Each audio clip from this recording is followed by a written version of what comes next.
The biggest lesson that I would, share with the group, and also just in general in my reflections, is just treat them like a regular person, and it just takes so much of the pressure off of you.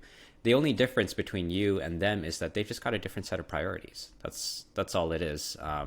Doesn't make it bigger or small. It's just different priorities. And some of the best senior stakeholders I work with immediately kind of like drop those barriers between us and just had normal conversations about what we're trying to work on. We need to understand that L&D sometimes we're a bit of an island, right? And no one loves learning as much as we do. No one loves the building and creation of things as much as we do, which is all great and good, but maybe the minutia, the detail of those things aren't as important to these stakeholders as the impact behind it, or even better, the business case behind it.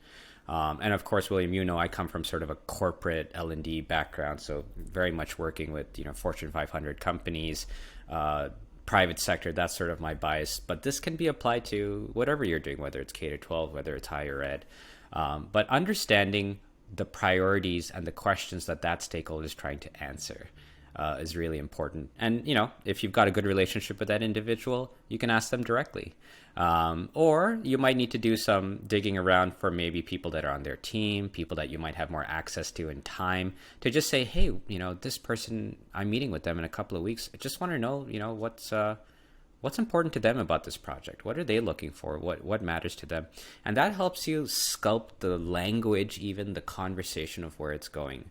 I like to make a little joke, certainly when I was leading LXD teams in the past, that, let's not mention the word learning. let's talk about things in business terms, about like, okay, this is the problem we're trying to solve, and these are the people we're trying to impact. And just the semantics of it can actually go a long way than saying, oh, well, it has to be training. And, just tell me the training I need to create because I can't do it. And so there's this level of empathy that comes into play. Yes, of course, everything that you are doing is important. But the actual build, the tactical side of it may not matter as much to that stakeholder, because maybe their priority is more about, this is one of maybe 5 things we're trying to do to impact this business challenge.